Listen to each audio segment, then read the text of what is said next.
各位網友，今年有買電腦，而且買咗 Intel 13、14代大 K 處理器，又或者正準備買13、14代大 K 處理器嘅朋友，可以睇下呢條片。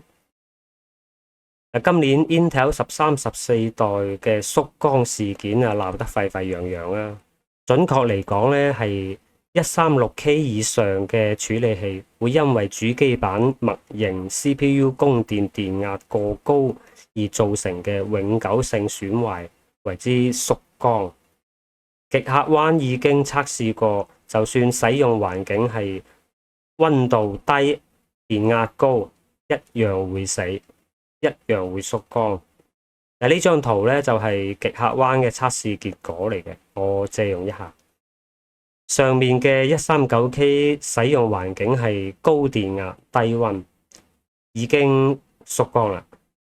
而下面嘅 139K 使用環境係低電壓高溫，到而家都仲未出現縮光現象。所以要預防呢個縮光問題，就係要降低電壓。網上已經有唔少教降電壓嘅視頻。不過以我玩電腦超過25年嘅經歷嚟睇咧，大部分都係降啲唔降啲，就並未好完善咯。有興趣嘅網友可以試下我嘅做法。首先咧，Intel 電壓有3個狀態：待機狀態、滿載狀態、低負載狀態。低負載狀態就係 CPU 佔用率10% 到20% 附近。而低負載狀態電壓係最高嘅，我哋主要就係要降低低負載電壓。但係如果只係單純咁降低 CPU 核心電壓呢，滿載狀態嘅電壓又會過低，所以又要適當咁打開一啲防掉壓 （low light calibration）。呢個中文翻譯係有少少問題嘅。應該係電壓線性校準吧？唔知點解會翻譯成防掉壓啦，反正冇所謂啦，我哋就叫佢防掉壓先啦。唔好過於利用防掉壓，將滿載狀態跌落去嘅電壓加上嚟。防掉壓彌補嘅電壓係有延遲嘅。只係輔助作用，通常係玩超頻嘅時候先會開高級嘅防掉壓。總之能夠開低就開低啦。呢個 Intel 10納米 Raptor Lake 架構，我覺得佢嘅安全線臨界點就係5.3G 1.3伏，尤其係電壓喺咁多嘅縮光案例裏邊，極少係1.3伏以下嘅，基本都係1.35伏以上，甚至係1.4、1.5、1.6伏以上都有。以我手上嘅呢隻 146K 技嘉體質分係91分嘅 CPU 為例啦，搭載嘅係技嘉嘅 Z790 UDAX。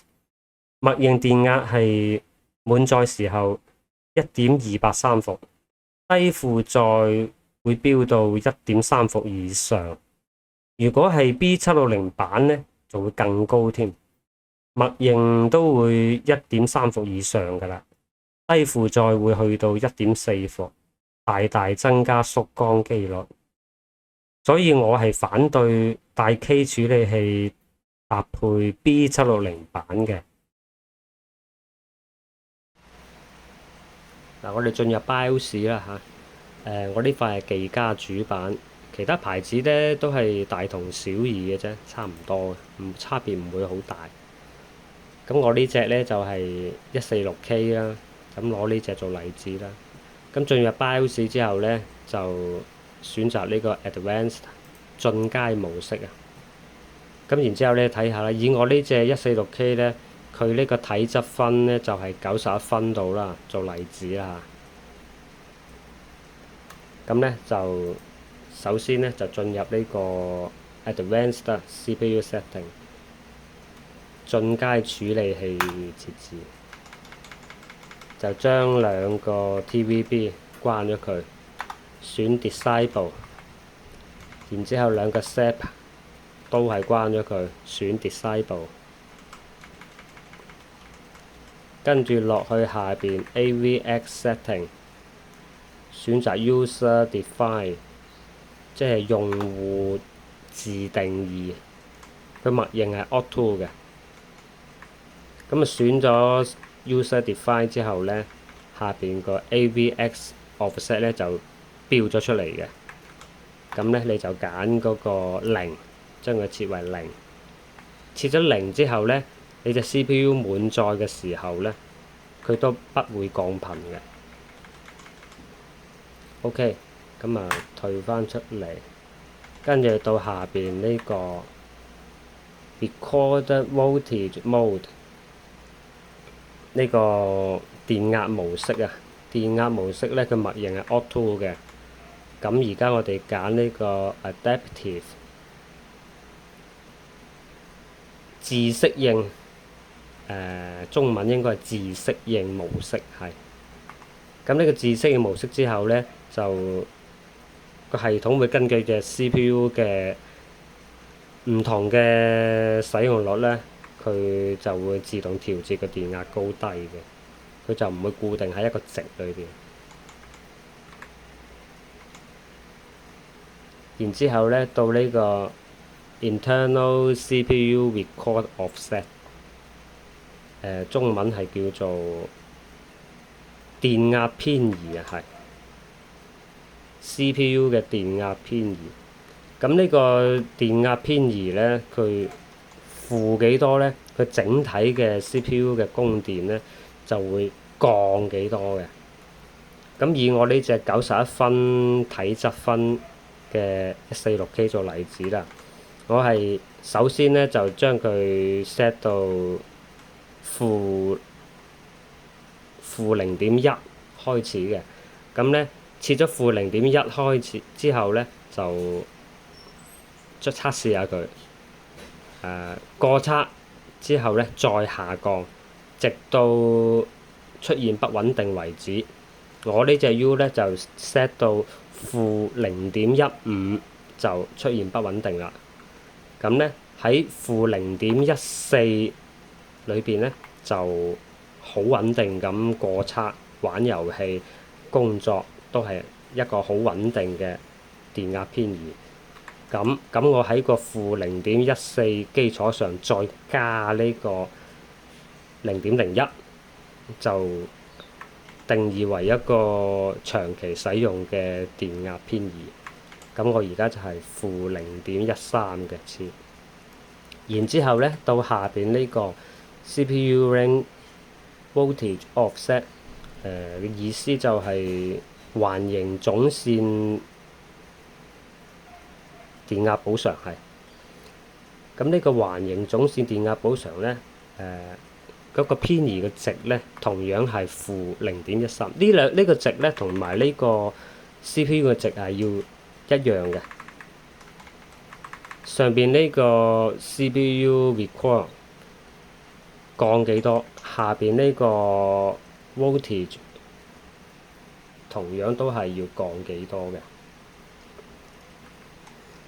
好，設置完之後咧，就再進入呢個 Advanced Voltage Setting， 進階電壓設置係。然之後咧，就再進入呢個 VRM Setting。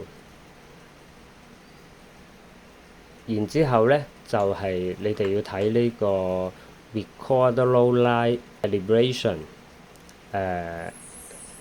佢中文係翻譯成嗰個防調壓。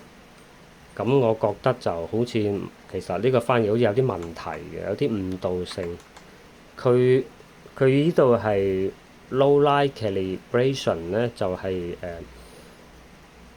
線性嘅校準啊，嗰個 CPU 電壓供電嗰個線性校準啊。咁我揀 low 嘅，你盡量就唔好揀咁高咯。呢個防掉壓呢，你唔可以依賴呢個防掉壓嚟到將個降落去嘅電壓加上去嘅，因為滿載嘅時候，全速運行嘅時候，個電壓會降落去嘅。一降到一個值唔穩定嘅時候，佢就會死機嘅。咁呢個時候呢，就要通過呢個 low light calibration 呢，就將佢加翻啲電壓上去嘅。咁我揀 low 咯嚇。然之後呢，就到呢個 internal control。進入呢個 internal control 呢，嗱呢個呢voltage limiter 呢，就比較重要嘅呢個值。呢個呢，就係設置呢個佢 CPU 嗰個呢個 IAV 供電嘅上限。如果呢個值一過高嘅時候呢，就容易令到個 CPU 損壞嘅。咁我呢，就將佢 set 成呢個1200毫伏，佢嘅單位係毫伏。1200即係1.2伏。咁經過我呢個咁多步嘅設置嘅降壓設置呢，咁你呢隻 CPU 就點用都唔會縮光噶啦，唔會壞噶啦。好啦，set 完之後呢，我哋就撳 F10 退出。OK， 嗱，我呢隻146K 經過降壓之後呢，待機係0.612伏，滿載狀態就係 IDA64單烤 FPU 嘅時候係1.188伏，低負載1.248伏。無論遊戲、工作、渲染、跑圖都非常穩定噶啦。咁啊，如果我想要超頻到5.6G 係可以嘅，但係電壓要大幅度加上去，要去到1.3伏、1.4伏，就好似做 gym 咁，你嘅力量最高臨界點呢係舉到50kg咁計啦嚇，要再向上加上去，舉到60kg得唔得呢？得，拍藥啦，食類固醇啦，打興奮劑啦，結果就會造成身體傷害，時間一長傷肝傷腎咯。所以我個人建議，依家買13、14代大 K 處理器就買136K 同埋146K 就算啦，而且唔好超頻。依家超頻真係冇意義嘅，超過幾百赫茲都唔知有咩用。同我哋以前玩嘅圖拉丁賽揚1.3G 超1.73G Atheron Barton 2500超3200嗰啲真係冇得比嘅，嗰啲就叫超頻啊，真係質嘅飛躍，而且係默認電壓超。一旦要加電壓，嗰隻 CPU 我哋就唔要噶啦。OK， 經過降壓之後嘅呢隻146K 咧，一隻 Coolio 嘅 P60T 性能版 V3 嘅風冷散熱器，喺室溫32攝氏度嘅環境下烤機，滿載可以壓到86攝氏度噶啦，就唔需要用咩水冷嗰啲嘢噶啦，你又唔使驚漏液啊嗰啲問題咯。咁啊，你用10年8年一般都冇咩問題噶啦。有興趣嘅可以喺評論區留言交流一下。多謝收睇，拜拜。